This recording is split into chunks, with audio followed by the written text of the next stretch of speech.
with Allie, and today we have a really awesome host, really awesome guest that I'm excited to have live with us. We have the XSSRat, who goes by Rat. But Hi, welcome to the chat. How are you? Thank you very much for hosting me. I really appreciate it. I'm in a little bit of pain, but nothing unusual. I'm happy I'm alive, so I Oh can't my god, complain. that's awesome. Oh, I'm sorry that you're in pain. What a bad way to start. What a bad Monday then. I'm sorry, but I'm It's glad you're like here. it's a normal day for me, so it doesn't really matter.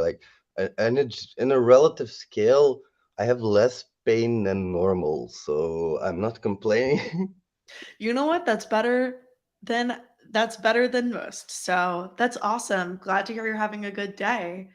And for those who are just tuning in and listening for the first time, I love to ask the guests to introduce themselves because I always feel like guests cover what they want other people to hear. So, can you take a couple minutes and just introduce yourself to the audience? Of course. So my name is TheXSSRat. How was I born? Well, basically because I wanted to do pen testing really badly. Nobody wanted to hire me, so I did my OSCP exam, got that first try. Then I did like a lot of other auxiliary things. They still didn't want to hire me at the salary that I was expecting. So I was like, let's go do bug bounties and show them that I have what it takes and what they're expecting of me. And I got like 30 valid vulnerabilities in like 2 months' time. So that was like the moment that I realized why the hell am I actually going for a company? Why would I not work for myself? Like the prices are better. The thing is just that the risk is higher, but I'll just have to accept that. So then I started and I was like, okay, I can't start immediately because I know pen testing is much more than just hacking. So I'll just go for a couple of years on YouTube. I'll build up my audience. I'll learn how to interact with clients, how to do the real hacking stuff. And it really went well, to be honest. I grew like crazy. I sell a lot of courses, which is basically aimed at web hacking, API hacking. I have my own certification, which a couple people have taken by now. And it's really fun because in my own certification, I really like to handle people like I would like them to be handled in my company. What do I mean by that? You're a hacker, you're a target. So you have to behave like a target. I train people to behave like a target, to expect scope changes, to be able to handle everything, not just the hacking part. That's what I want to train people in live boot camps, in courses that I sell. Basically, that's part of my operation, and another is my pen testing company itself, where I work myself and I work with several freelancers on a regular basis to do assignments from all over the world, basically. That is my bread and butter. That's what I do during the day. But in my fun time, I work on hackerrats.com.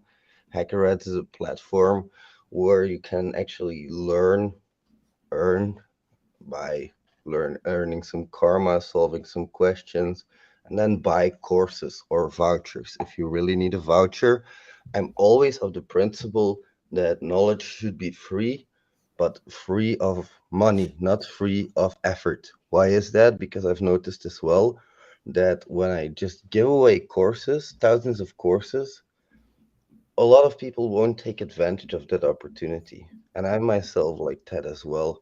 If I get a free can of soda in the mall, I don't appreciate that free can of soda as much as when I buy myself a can of soda for $2. I'm like, dang, that's $2 in my hand. Whereas the free can, it's a free can. So anyway, long story short, who am I? I'm a pen tester. I'm an ethical hacker. I'm a cybersecurity engineer. And I'm also a QA engineer.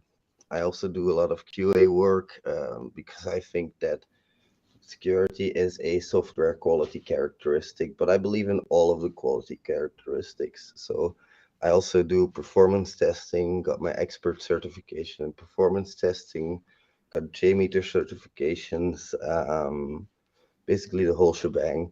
And then I got my ISTQB, technical test analyst, so I can do unit testing as well and basically test automation. That's it. Sorry if that's a little bit long-winded. No, no, no, no, not at all. I think, you've done so much and you do so much that it's a great high level summary of everything. And I just have to say that I absolutely love one specific thing you said that like super jumped out at me. Free of money, but not free of effort. Is that like is that, I don't want to say a catchphrase of yours, but is that like a recurring quote that you say a lot? Because I feel like it's so good.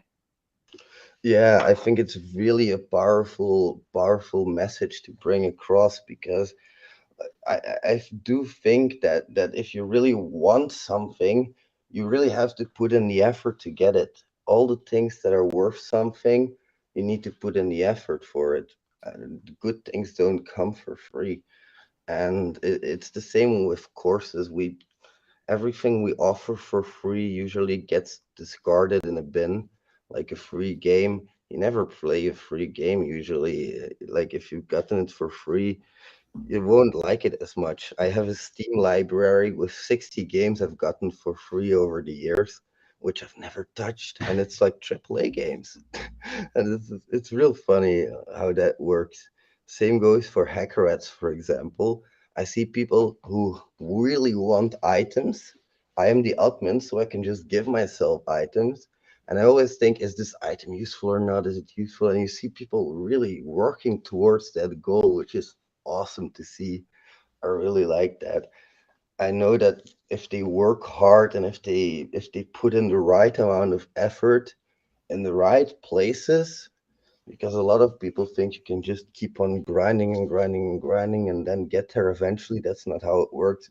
You need to put in the right effort in the right places, then you're going to get there. But it everything takes a while, everything good takes a while, and you always have to put yourself in uncomfortable situations because in this field you're going to keep learning. By uncomfortable, I mean unknowns. You're going to face a lot of unknowns in your career, and you have to be able to handle that and to adapt towards that. And it's not for everybody. I'm not gonna lie. Not everybody is able to continuously expose themselves to things they don't know and keep on being motivated to coming back to that stuff. But if you are able to do that, that's fantastic. Then you're going to get very far. Sorry to Yeah. get extended. No, that's amazing. Like, there's so many things that we could bring up from here. And I wanna talk about one thing you said, that like hard work and putting in the right amount of effort to achieve the things that you want. I think this like rolls into your story of joining the industry where people weren't like giving you the time of day, and so you just went on and did the thing that you wanted to do. Um, Tell me about that story about how you were able to overcome this. Like, what kept you motivated?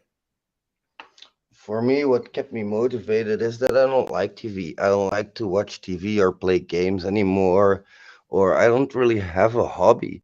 Like, what I like is theme parks, but you can't always spend your time in theme parks. So I was like, what am I gonna do? And especially in winter when the sun goes down very, very early.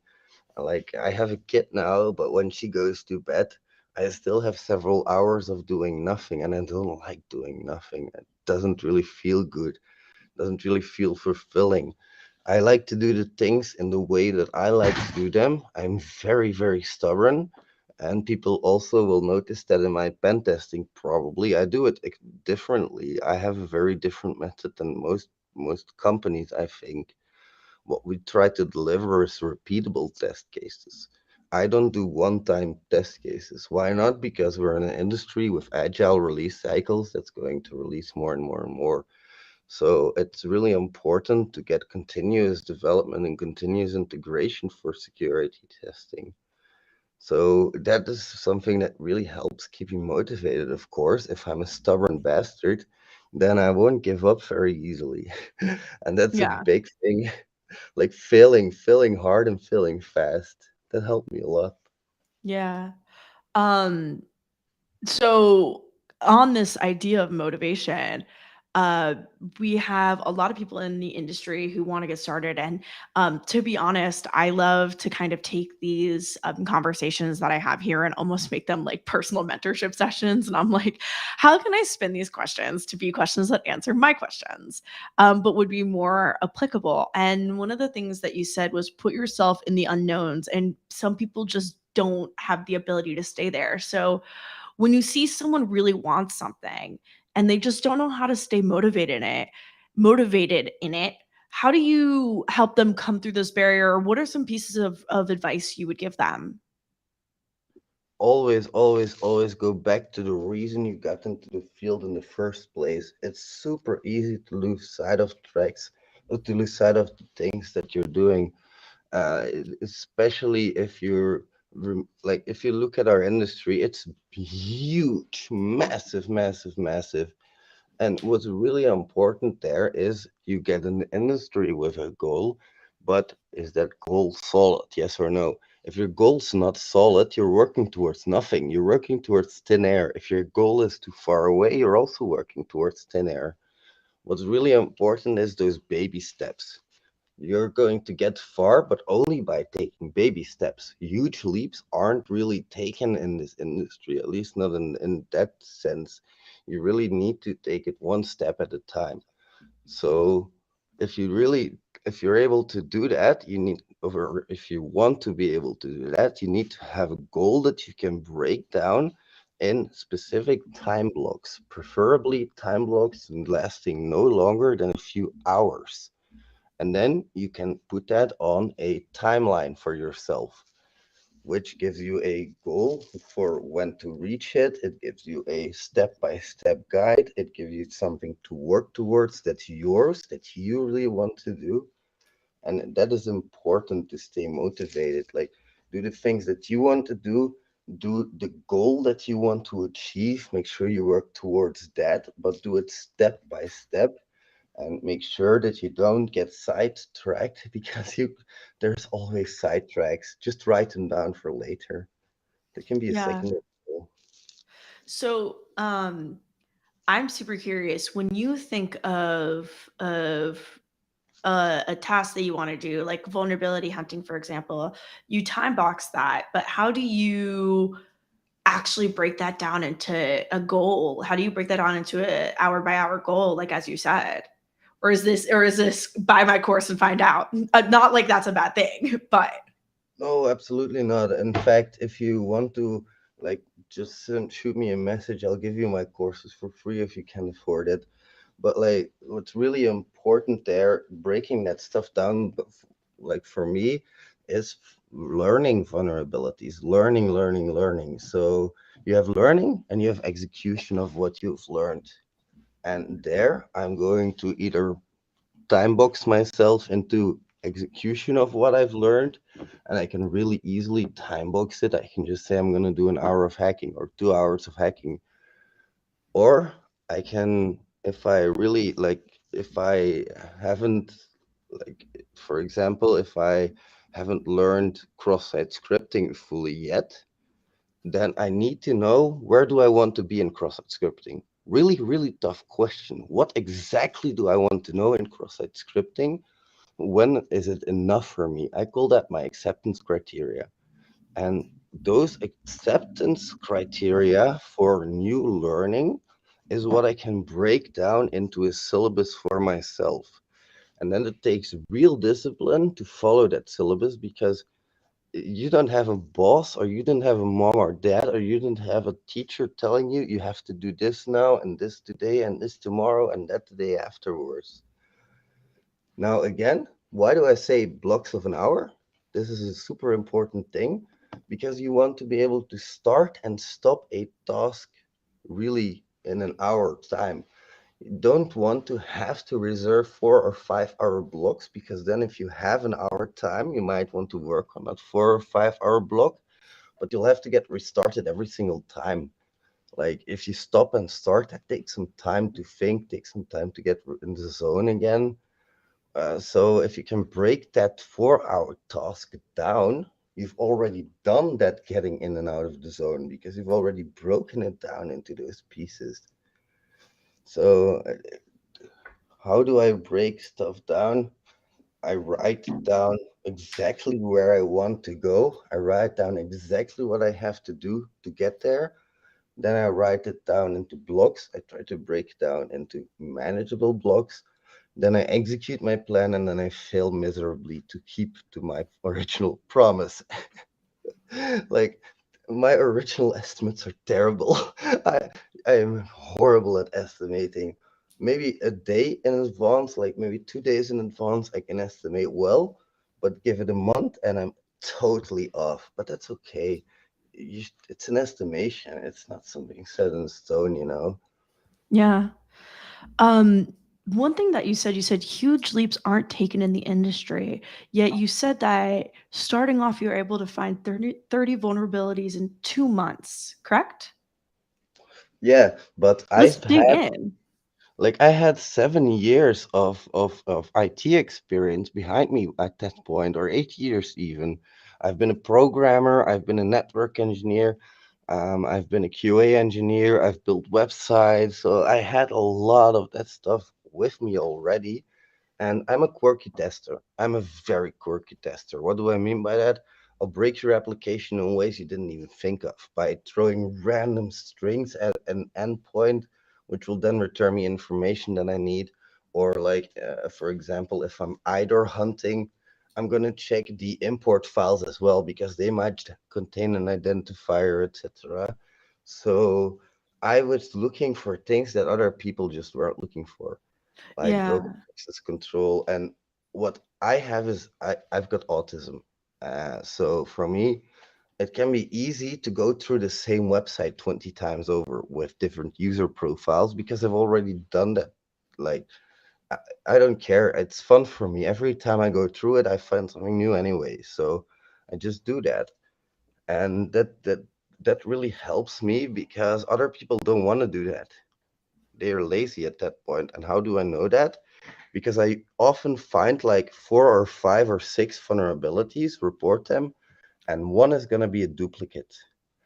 Now, there's a fallacy of testing that you need to know, which is called the clustering of defects, meaning that if you have one defect, you're likely to have a defect of the same magnitude in the same module, or you're going to have a that same bug somewhere else in the application, because programmers have the tendency to keep creating the same bugs.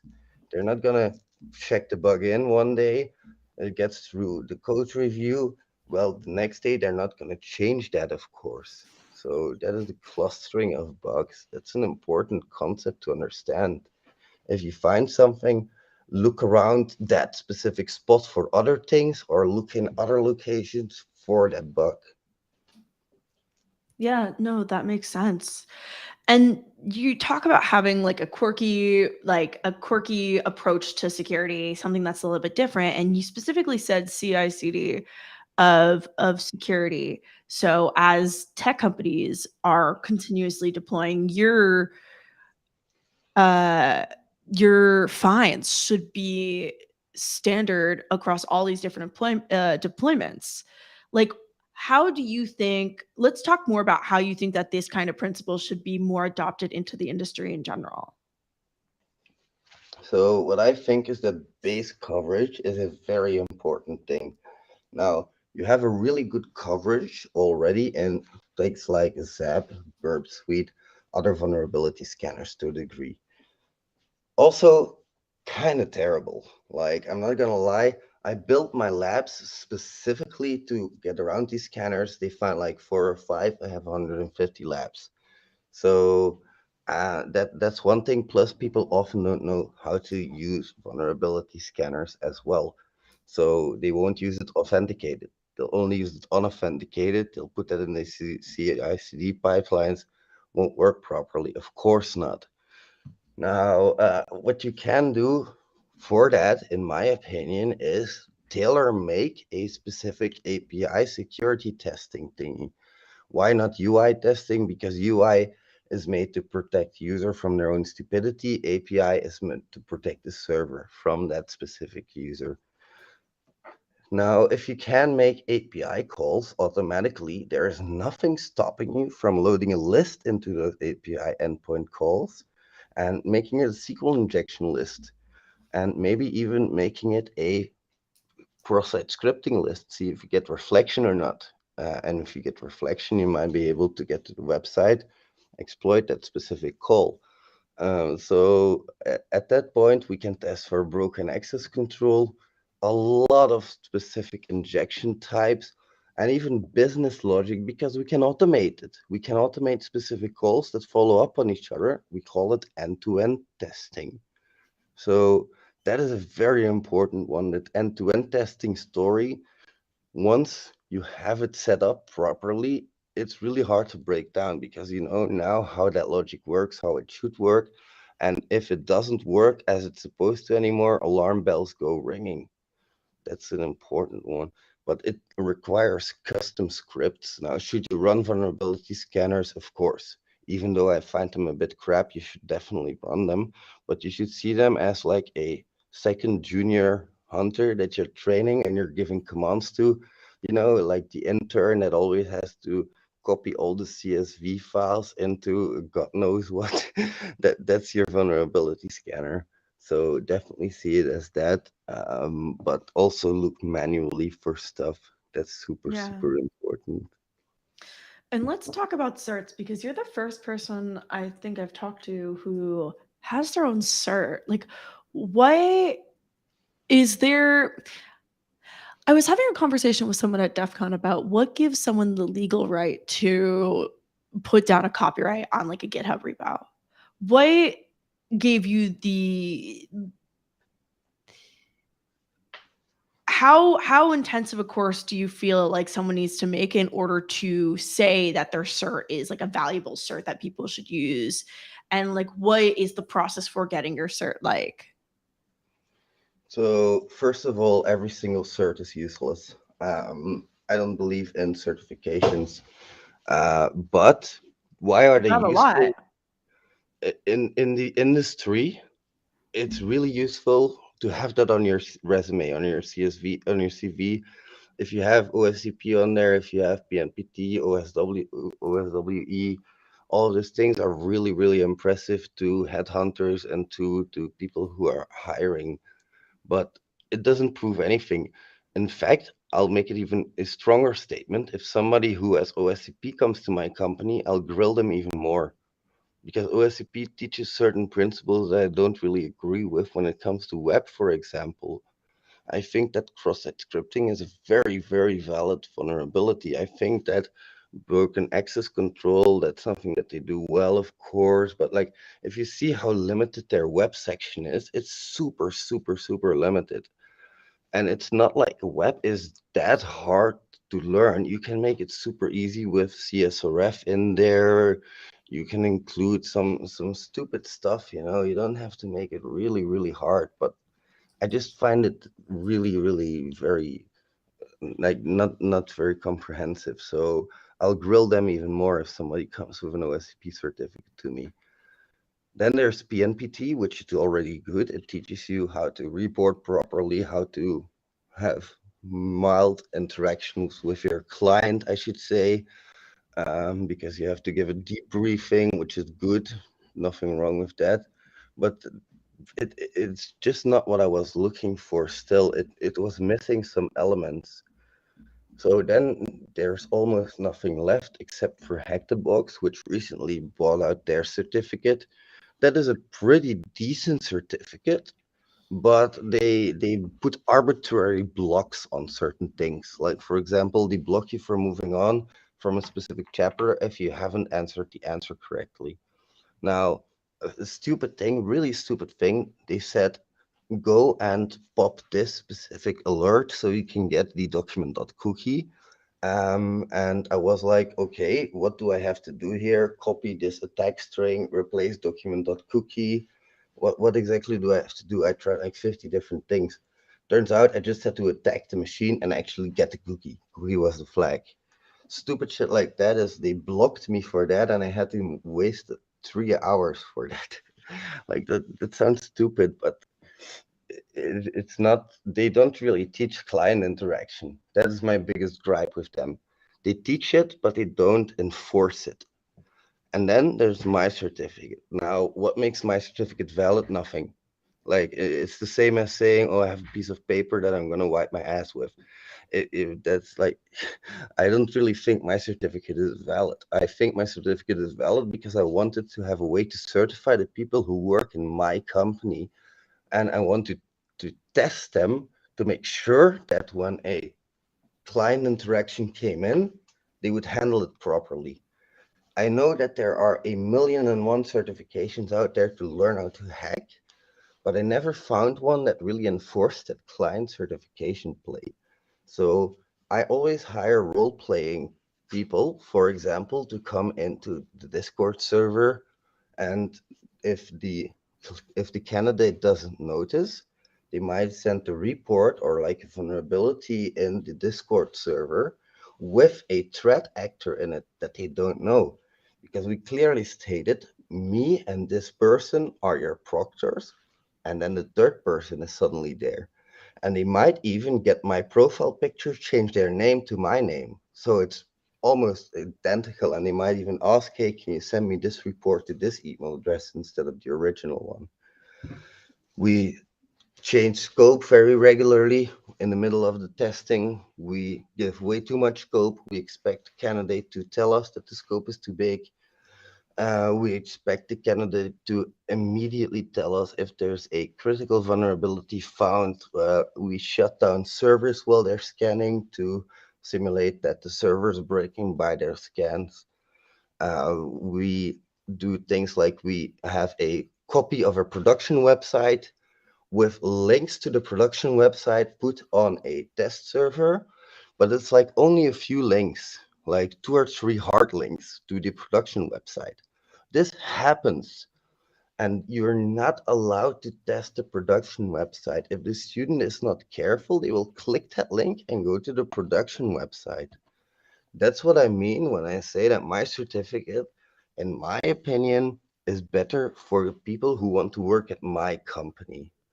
I just want to make sure that whenever something like that happens, they handle it properly.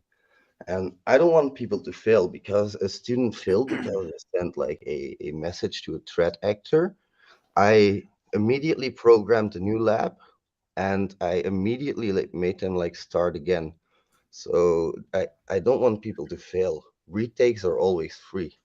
There's Yeah. nothing stopping people from doing a retake. And So, do you require all of your freelancers that you work with and the people at your company to have your certs? if they want to make the amount of money that is normal, yes. If they want to get a little bit less money, I can live with that. Then they don't have to have the certification. But I will monitor them much more carefully, which is why they make less, because my interaction with them is a lot more involved as well. Interesting. So, one of the things that you said actually when you first jumped on this call, and I don't know if you want to talk about this, is this new website that you're building. Can we talk about this? Absolutely. Thank you. I appreciate it. Yeah, I'm actually super curious. First, why don't you give a little bit of context to everyone who's hello? Oh my Hey, god. guys. Hello. Hi. Why don't you give a little bit of context to everyone who's watching or listening? For the people who are listening, he just showed his face. Hello. Why don't you give a little bit of context to this website? Because I've actually got, I think, an interesting question. Absolutely. And I'm just showing my face now because like the streaming is really awful here when it comes to internet. So sorry, what was your question again? Let's talk about this new website that you're building with the Oh yeah, paths. HackerRat itself. Sorry. So hackerrats.com. If you guys want to really like, I think again that all knowledge should be free, it's freely available if you want to work for it. So I've built this website because I wanted to build a social website. I'm sorry for my coffee machine, which is about to jump on. I want to build a website where you have a assignment and somebody else has the same assignment, and Mm, you can get a link to DM each other.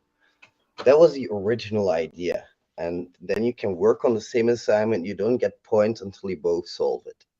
Now, collaborative solving. exactly. That's going to still come in because we're going to implement guilds later on. But what we have right now is that you can just come in, you can solve a quest. So it's really simple. You just solve the questions, which can either be like a virtual machine that you have to hack, or you can do a cross-site scripting quiz. We have several categories. That is the quiz section, the questing. So then you also have the fighting section, which is also very similar. You answer questions, but you also fight monsters.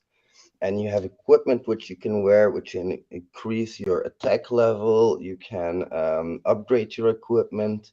You can upgrade your level. You can reborn. A reborn is like a permanent increase to karma and experience at level 155, but you go back to level 1, though you keep all your upgrades, so you're still pretty strong. And like you can fight in a specific land, the land of cross-site scripting, for example, where you will get mostly cross-site scripting questions. Why is that? Because everybody roams these lands looking for specific items. You, your clan, the Rat clan, the whole Rat clan, all of the rats, they roam those lands. They want to find items, but also the cheese monsters. So the cheese monsters can be of a specific clan as well. Like you have the web dev cheese monsters, you have the database cheese monsters, server cheese monsters. These are all clans with their own strengths and weaknesses. So if you fight a specific monster with a specific question, you might have a positive effect or a negative effect for you. Above that, you have your random events, which also come into play, where you can get either like a lucky event, which will give you something, or an unlucky event, which will empty your complete backpack. You can right now post on our wall where there's just a message, like a bulletin board. Top 1,000 messages get shown, or the newest 1,000 messages, and that's it. So it's kind of like a live Twitter event kind of thing. And then, of course, there are some social features right now, like DMing. Soon there will be guilds and learning paths. And the guilds, they're going to be like 40 people max. And you're going to be able to fight each other, but also the monsters. There's going to be a monthly monster.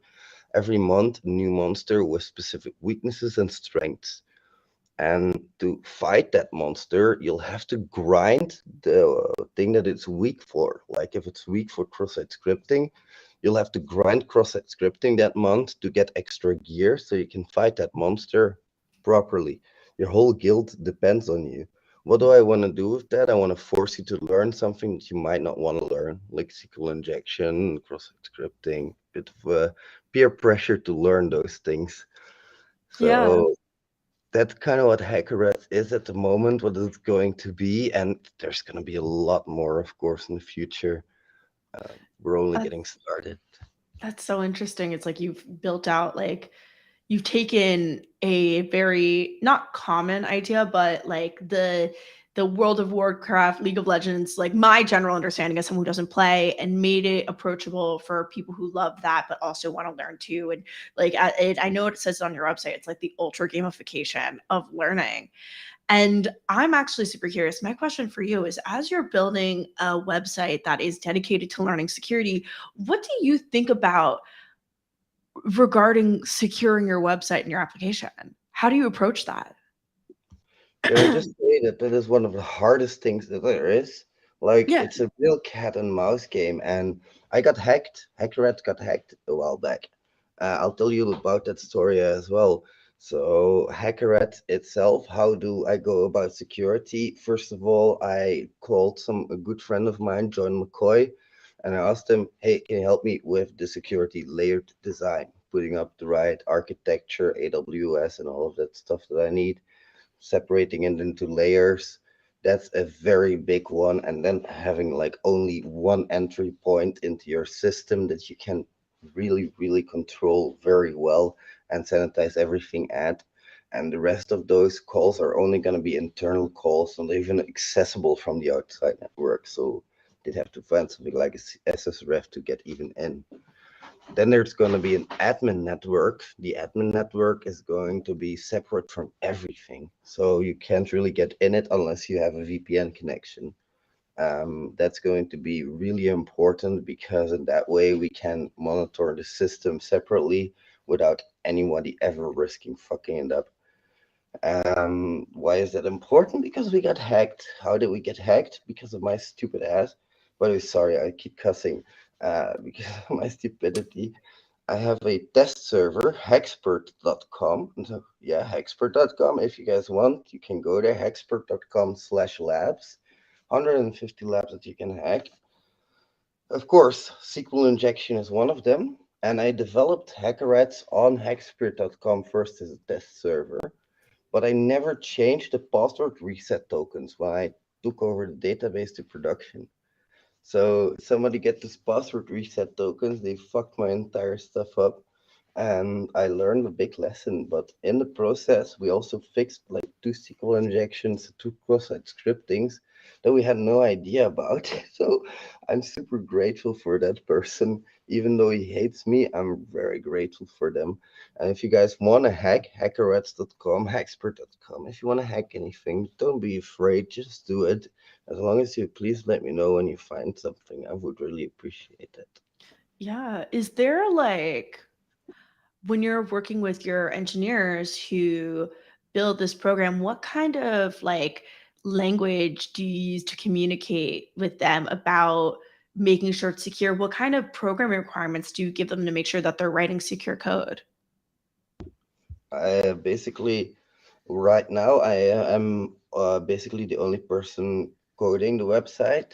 Oh, We have people working the front end as well, but there it's simple. I just don't use insecure functions, of course.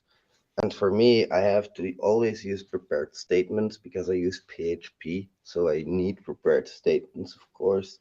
I need to sanitize my user input whenever I display it. That's a really important one. CSRF tokens at everything that is like a CRUD action, except for the create, so read, update, delete. Those are gonna need a CSRF token. There's gonna be course and CSP headers. They need to be set correctly. The infrastructure itself, UFW, sorry, UFW needs to set correctly. We've had Cloudflare that we had to set up. We had to set up the caching correctly. Thank you very much, Nox, for doing that. I really appreciate it. He did all of that work.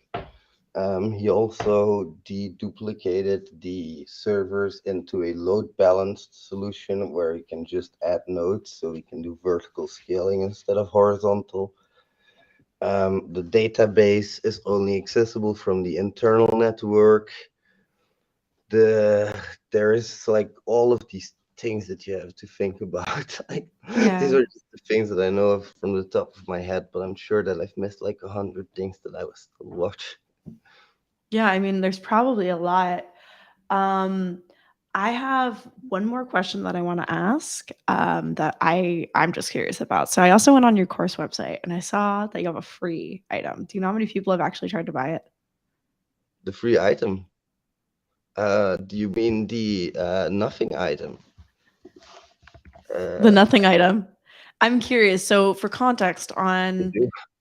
his website, there is just an item that's nothing. Buy this and get nothing, and it's free. Um, I'm just Totally curious how free. often people check out.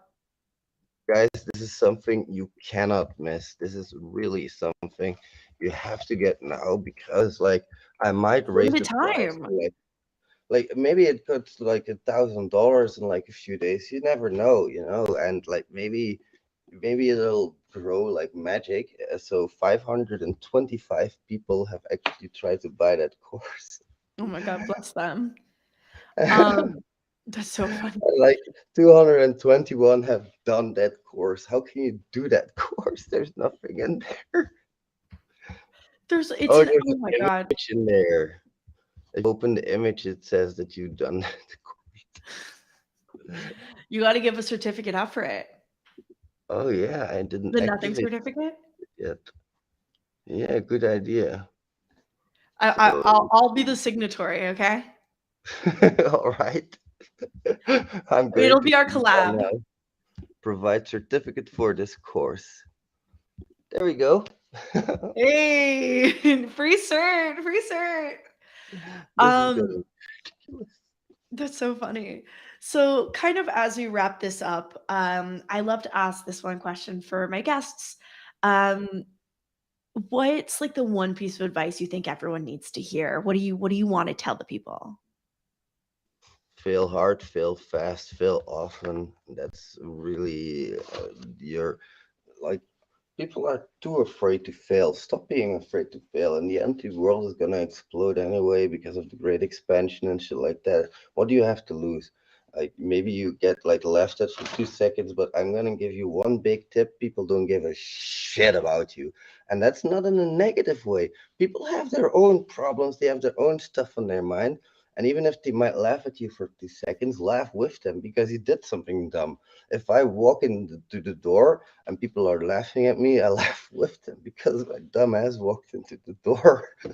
And then, like, it's super important that you don't take yourself too seriously. Just laugh it off and just continue with what you're doing. Life is too short to worry like that, and really nobody cares about you. You don't really. You don't have to think that people are staring at you. You don't have to think that if you fail, that people are going to think less of you. It just doesn't work that way. People are going to think less of you, maybe if you didn't even try it, because then you will never know if you were meant for it, if you liked it or not. Really important to just try, fail hard, fail often. That's something I always do. I fail a lot still. And I always publicly try to explain that as well, how I failed, why I failed, what I've learned from it. Those things are really important because you're human, even if you have the big following, people always think that you're human, that you're like this big ghost genie that's above everything. It just isn't the way it is. And if I can give one last piece of, well, not really advice, but more of a question, it would be to support women who would like to get into cybersecurity and not just try to get in their pants. um, I would really appreciate that. Like, we have to have more ladies in cybersecurity. I think they have a lot of creativity that they can bring to the field, and that's what hacking is all about. So, Yeah. Well, thank you so much for taking the time out of your schedule to do this. Honestly, this was such an amazing interview. I'm so glad I got the chance to talk to you. Where do you want people to find you? you can go to the TheXSSRat.com or just hackerats.com or hexpert.com. All of those will be available forever, basically, until I cannot afford the server costs anymore. And don't think that these labs are free for me, by the way. Everybody think, oh, it's just a small VPS. No, guys, I it's a whole network. Yeah. Well, thank you so much for coming on and talking to us. I really appreciate it. And for everyone listening, thank you so much for taking the time out of your day to listen to us. I hope you have a great day. And again, you can find me online at Ending with Allie. And we'll see you on the next episode. Thank you so much. Thank you so much for having me. Really appreciate it. Bye, Yeah. everybody. Bye. And now.